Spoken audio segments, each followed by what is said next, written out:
Seja muito bem-vindo a mais um vídeo aqui do canal Gabriel Silva. Hoje eu vou te mostrar como economizar muito tempo utilizando a função mais básica e conhecida do Excel, a função soma. Mas a gente vai utilizar junto dela uma função muito pouco conhecida e que eu vou te ensinar tudo sobre ela. Fica comigo até o final do vídeo para poder aprender e eu sei que com certeza você vai utilizar isso em algum momento no seu trabalho. Bom pessoal, já estou aqui na tela do Glorioso, na tela do Excel. Hoje a gente vai fazer essa atividade utilizando essa tabela aqui, que ela contém os nomes dos vendedores, também a coluna de vendas. E observe que nessa coluna de vendas aqui, todos os dados eles estão na mesma coluna. É muito comum que sistemas, principalmente sistemas mais antigos de empresas, né, seja de vendas, de valores, de reais, peso, qualquer valor que seja numérico e que tenha mais de uma unidade dentro da tabela, é muito comum que ele venha numa mesma coluna, assim como a gente está vendo aqui nesse exemplo. E hoje a gente vai fazer exatamente isso daqui. A gente vai transformar o que é um valor vendido, separado assim entre vírgulas, né, nesse caso desse exemplo, a gente vai conseguir colocar ele aqui dentro com uma soma. Porém, se você vier agora e fazer aqui uma soma simples, né, igual a gente é acostumado a fazer, você não vai conseguir obter nenhum valor, nenhum resultado. Por isso que a gente vai fazer uma junção de duas funções para que a soma se alinhe a outra função que eu vou mostrar para vocês e assim a gente consiga obter o valor total vendido. Então vamos lá, primeira parte, como já é de praxe, a gente vai colocar a soma, né, que é uma função matemática. Ela serve para poder somar o intervalo de valores e a estrutura dela ela é feita de duas formas.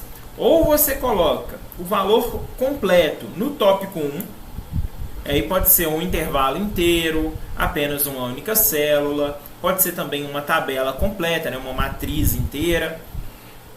Ou você coloca dois valores em tópicos diferentes. Então a gente tem aqui o número 1 e o número 2, que nesse exemplo eu utilizei como tópicos diferentes. Vocês podem ver que aqui tem um ponto e vírgula, então esse C11, né, C11, que é a nossa número 1, e depois o D11, que é o número 2, ou seja, ele retornou o número 3, colocando duas células diferentes. Porém, a soma também tem outra forma, né, que é a forma de intervalo.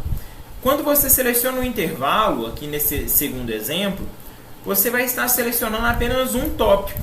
Vamos fazer junto? Vamos lá. Igual, soma, a parênteses, e aqui a gente seleciona o intervalo. Vocês podem ver aqui, ó, que ficaram todos no num1, que é o tópico número 1 dessa fórmula, dessa função que é a soma. Se eu selecionar 2, por exemplo, selecionei o número 1, dei um ponto e vírgula e selecionei o 2, vocês podem ver que ele já foi para o num2. Então, nesse caso, eu estou utilizando dois tópicos. A função soma pode ser feita dessas duas formas e vai dar exatamente o mesmo resultado nesse exemplo aqui. A outra função que a gente vai utilizar é uma função muito pouco conhecida, né? Até menos utilizada do que ela deveria ser, que é a função dividir texto. Essa função ela serve para a gente poder dividir um texto que está presente em alguma célula.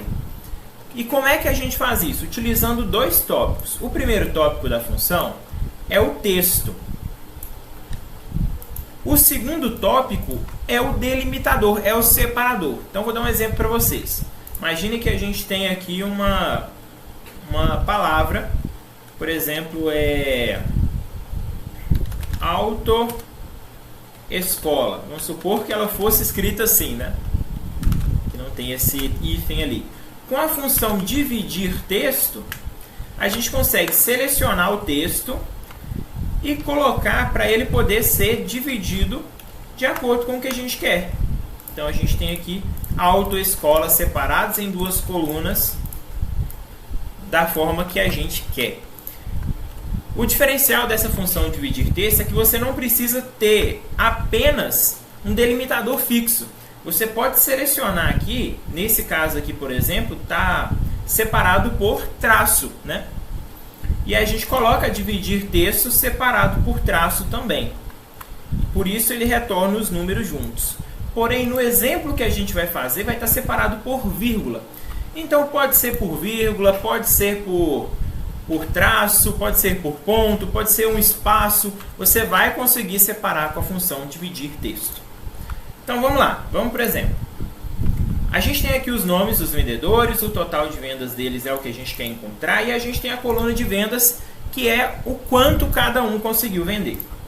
A gente vai abrir a fórmula de soma, que é o que a gente aprendeu agora. Vai selecionar... Não vai selecionar nada. A gente vai colocar aqui dentro dois traços, que são muito importantes para a gente poder setar a próxima função, que é a função dividir texto. Dentro da função dividir texto, aí sim a gente vai selecionar o valor de vendas do João. Selecionamos. Esse é o nosso texto que a gente quer dividir. Pelo que a gente vai dividir esse texto? É por vírgula, que é o que a gente está tendo na junção aqui. Vamos colocar o ponto e vírgula. Aqui é muito importante. Coloca sempre entre aspas duplas. Sempre. Por quê? Esses separadores, eles estão em formato de texto. E toda fórmula que você for referenciar alguma coisa de texto dentro do Excel, você tem que colocar aspas duplas, porque senão não vai dar certo. Aspas duplas é a forma que você está falando para o Excel que aquilo dali é uma função, é um texto, é uma parte de texto. A gente vai usar muito aqui no canal, então já pega essa dica. É texto, utiliza aspas duplas no início e no final. Da mesma forma que a gente está utilizando aqui. A gente vai fechar a função dividir texto e agora vamos fechar também a função soma e está pronto. A gente já conseguiu o valor total que o João vendeu e a gente vai descer essa fórmula para todos. E assim a gente vai conseguir o valor total de venda de todo mundo. Quer mostrar isso aqui para o seu chefe de uma forma mais visual ainda? Seleciona todos os dados, vem aqui em formatação condicional, vem em barra de dados e seleciona qualquer barra. Vou colocar essa aqui amarelinha, que o seu chefe já vai conseguir ver aí qual é o vendedor que menos vendeu, qual é o vendedor que mais vendeu, tudo isso rapidamente de acordo com o gráfico aqui que a gente colocou. Pessoal, essa foi a dica de hoje, foi o nosso vídeo. Eu espero que eu possa ter te ajudado com alguma dúvida que você tem, ou que eu te ajude no futuro, caso você precise. Eu espero que tenha te ajudado muito. Se inscreva aqui no canal, curta o vídeo. Eu acho que eu vejo você depois. Até mais. Tchau, tchau.